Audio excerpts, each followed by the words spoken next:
World Cup. Philippe Auclair is with us. Good evening. Good evening to you. So we'll talk about the wider issues in due course, but a novel approach for a moment, if we could. Let's talk about the football and get your thoughts. So I know you're worried about the big one in March, and Ireland are ready for you, Philippe, but we might just focus on the World Cup for a moment if we could. Okay. So just at a glance, French results across 2022 are quite striking. 2-0 defeat to Denmark in September. There was a 2-0 win against Austria. 1-0 defeat to Croatia in June. A 1-0 draw with Austria in June. 1-0 draw with Croatia in June. Another defeat to Denmark. 2-1 defeat to Denmark. And I guess for the last maybe signature performance of any kind, a 5-0 win against South Africa in March. But really, having beaten Spain in the Nations League final in October of 2022, just looking at the results, has been very iffy indeed. So what has been happening this past year? I think injuries would be a good start, as in Didier Deschamps has been unable to call on a number of players that he would normally make the basis of his team. And I would say a very strange atmosphere in the French camp and in the French Federation for the last few months. And the feeling that we're really coming to the end of a cycle, the Deschamps cycle, which has been very successful, the final of Euro 2016, of course, the World Cup title, the Nations League and so forth. But you get the feeling that there is a kind of machine which is coming to the end of its cycle. And that is a feeling which I think is felt by supporters, by players, by absolutely everybody. And also huge problems within the French FA, which is going at the moment through perhaps, I think, the most difficult times I can remember, to be honest. So, but when it comes to the team itself, I think it's injuries. I mean, it's been absolutely appalling. I don't know if you've got a list. I was trying to remember how many players have been unavailable and will be unavailable for this World Cup, or will be in a condition that honestly is not the condition of a player who should be taken to the World Cup. It's a very long list. I think it's a list long enough to have a very good first 11, which would give France a run for its money for the world title. So, it's not looking good. It's not looking good at all. Right. Pogba and Kante certainly headline that list. Yeah, that's to start with, yes. Yeah. Just put Pogba and N'Golo Kante, yes. Who couldn't get by without those two? Who are the supporting cast of injuries then? Who else might be thereabouts from a first 11 point of view? The thing is that there are many players who are there, who are important players. We don't know exactly in which state they were going to be. I mean, we've just lost Presnel Kimpembe, of course, central defence. Okay. You will have noticed that Didier Deschamps only called 25 players and not 26, because he didn't have enough players who were fit enough and whom he thought were good enough to join the squad for this World Cup. So we're thinking Raphael Varane, for example, which state is he in? I think one of the big interrogations at the moment is the state that Karim Benzema is in, because he trained. I mean, France has gone to Clairefontaine and he's flying out to Doha tomorrow. But the first training session they had this afternoon, Karim Benzema basically left it after 10 minutes, and you will know that he hasn't played for Real Madrid for a while now. And you also don't know what the effect of the Ballon d'Or will be on him, mentally speaking.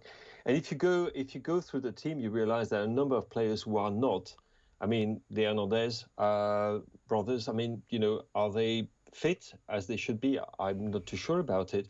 There are loads of interrogations. And I have to say that it reminds me an awful lot of the situation of the French team prior to the 2002 World Cup. Oh.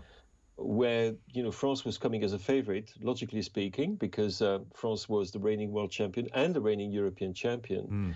And France experienced some serious problems with its key players before the tournament. Remember, Robert Pires did his cruciate just before leaving, actually, with the French team. Zinedine Zidane was injured and played injured, and it doesn't sound good. I have to say, I'm probably trying to double hex them at the moment, saying that the way it looks, they could be in for a nasty surprise, even in the group phase. And I genuinely think it's going to be one or of two possibilities for the French. Okay. Either they go through the group phase and things will get better because players will get fitter, or they could have some serious problems with a group which is not as simple as it looks. They start on Tuesday 22nd. They'll play Australia. They have Denmark, who obviously I mentioned they have struggled with a touch this season, on the 26th, which is a Saturday, and they'll finish up against Tunisia. So Australia, Denmark and Tunisia. I saw in one of the gazillion World Cup preview pieces an effort at their first teams. So it would be Lloris in goal. Lloris in goal is what I'm seeing. Pavard at right back. Varane, assuming Varane is fit. You've just said Kimpembe is injured, so I'm going to take him out and put in Saliba, who's done very well for Arsenal. We'll see about that, because the last game that Saliba was called for the French team, he was actually pulled out at halftime because Deschamps didn't think he was doing the job properly. But okay, let's take Saliba. Interesting. Hernandez left back. Yes. And then, in short, a midfield three, and this is, this could go several ways, but I have seen Aurelien Tchouameni of Real Madrid, I've seen Fofana, and I've seen Rabiot. And then, before anyone feels too sorry for Philippe Auclair in France, ahead of those three, so let's just, they can sit there and do their thing, and that'll be fine. Ahead of them, we have Griezmann with Benzema, who I somehow suspect will be okay. Griezmann with Benzema and Mbappe, 4 years on from really announcing himself. Mbappe set to run riot, I would think, and have an extraordinary tournament. So I'll remind you of this conversation when we're previewing the final in a couple of weeks' time. Okay, and I will remind you of it as well. Mbappe has had a strange season, as you know, with PSG. He's scored some absolutely amazing goals. He looks fit, but he's gone through a pretty tough time with his own club. Basically quarrels within the dressing room, quarrels with the owners and the manager, mostly with the owners, actually.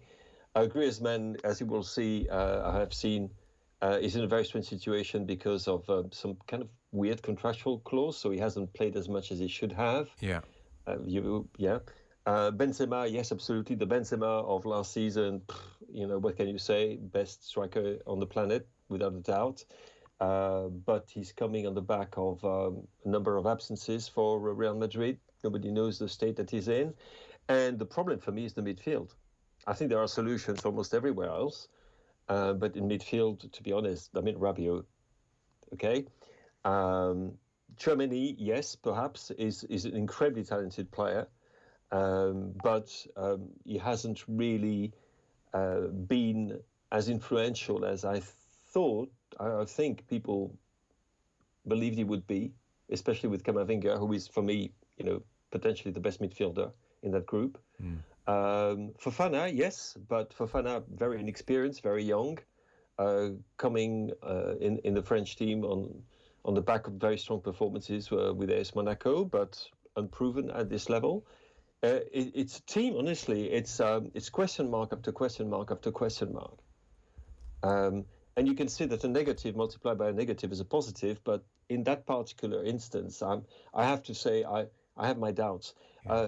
The tactical organization as well, because Deschamps went for 3 at the back, then moved to 4, then moved to 3, and so forth. It seems this time he's going to be a 4. Yeah. In goal, yes, we're fine. Hugo Lloris is fine, even though I would have loved to see Mike Maignan to be his number 2, but it won't be possible because guess what? He's injured. So that, and also what is happening around the French team at the moment is not good. There's an absolutely awful atmosphere around it. I mean, there's loads of allegations. It's more than allegations, accusations, and there's a scandal brewing. For the French FA president, Noël Le Graët, and the whole system, to be absolutely honest. And also that we know that Deschamps is probably not going to go beyond this World Cup. If he wins it, he can go out, in glory. If he doesn't win it and France just basically fluffs it, as they did at Euro 2020, he will go out, and we've got somebody called Zinedine Zidane who's waiting, it's just basically, you can see the shadow. Yeah. Even though Zizou is quite small, but you can see the shadow behind Deschamps already. So I would say that I can understand why people would make them one of the favorites for the competition, but I could also see why people say they could be one of the great disappointments of this tournament. Okay, really interesting. Because my sense watching them last summer, and it already feels like so long ago, but last summer, is that they were a strange team where they would flit in and out of concentrated periods of brilliance and then just switch off. None more so than in that game against Switzerland, where they go a goal down and then Benzema scores 2 goals in about 4 minutes, and you think, okay, magnificent goals, by the way. Magnificent, like where you're just like, my God, this team, if they just get their act together, they're gonna blossom as this tournament progresses. And then they're under pressure, they switch off again, and Pogba scores a great goal and stands in that kind of faux celebration. And you think, okay, they've put it to bed now. And then 6 minutes later, they concede a goal, and then they concede an equaliser in the 90th minute, and then they're gone. And they were a very hard team to understand the mentality of, because they really had that game won several times and gave it away each time. Yeah, but the problem is, or the question rather, is do they have a mentality of a kind? When you're a team which is managed by Didier Deschamps, who is the winner par excellence, is somebody for whom there is no other truth than to win. And it's a team that doesn't look like him at the moment. It looks like a bit like he's trying to find a solution, but he hasn't found yet the dynamic or the cohesion that he's looking for. And which is, you were referring to the Switzerland game, which was a concentrate or a distillate of the worst about the French team. Some of the best, but mostly most of the worst, because Pogba, you're talking about him, scores that goal, but he's also responsible for losing the ball and not tracking back, and which is, leading to the Swiss qualifying, basically.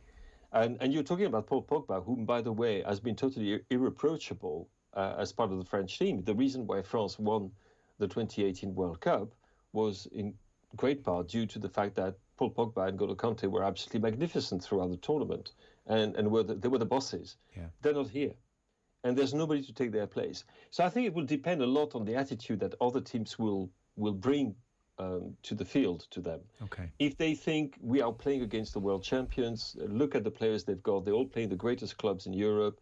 They're all phenomenally talented. This is true. They will probably, be eaten alive. If, on the other hand, they take the attitude, you know what, they're not in a good place at the moment. If we can sort of shake them up a bit, I think it might show, and they will lose their cohesion. Okay. And I do think that the Australians, given how they're approaching this World Cup, which is basically, we don't care, we get to go for it, could really pose them serious problems. And that first game is going to be absolutely crucial. France has to win that one. Draw is not good enough, because behind that is Denmark, and Denmark can really pose huge problems to France. Okay. And then, if anything has got to come to a game against Tunisia, my goodness. Yeah, I'm not confident. I think you can probably tell that. Yeah. Hugo Lloris, who is in line, by the way, to become France's all-time record appearance holder at this World Cup, which is quite something. He has been speaking. Congratulations to him. Yeah, he's been speaking about the rainbow colour armband, which I think somewhere in the region of 8 European countries are talking about wearing the One Love campaign. And I had thought France were signed up to this, but it seems now that won't happen. So what Lloris has said is, of course I have my personal opinion on the topic, and it's quite close to the French Federation president's opinion. When we are in France, when we welcome foreigners, we often want them to follow our rules and to respect our culture. I will do the same when I go to Qatar. Quite simply, I can agree or disagree with their ideas, but I have to show respect. Yeah. Now, he did also say that France and their players would likely join forces for a collective action in relation to the respect of human rights in Qatar. And he said it will be done in a few days or hours, we will see. So I don't quite know what he's referring to there. So have I framed that correctly? Were France initially planning to wear the armband, and now this is a late change of heart? I'm going to try to stay polite here. I could use a few good English words to describe that. I think it's completely in keeping with the attitude of the French FA from the beginning, which has been an attitude of submission, of alignment on FIFA, FIFA orders, basically. Don't want to rock the boat, close relationship with Qatar, close relationship of quite a few people within the French FA and Qatar, and basically shut up It's not particularly dignified. It's a part of me that completely agrees with the fact that external gestures of support for the LGBT community in Qatar are in a way wasted, because as somebody who's been working on this question, as you know, for a number of years, I know what my Qatari contacts and friends are telling me, and that they don't necessarily think that this kind of gesture of solidarity is necessarily helpful, because they will have to deal with the consequences, not the fans, not the players, the people, the Qataris, and the migrant workers, by the way, who are part of this community. They will have to deal with the consequences. So I think, you know, you could argue that the whole thing is just fluff and completely insignificant. And there's a part of me, if I'm absolutely honest with you, I think, yes, there's a lot of this One Love campaign which is complete. And again, I was about to use a good old Anglo-Saxon here. Yeah. On the other hand, the way he explained it was not at all about that. It was more about what he calls respect.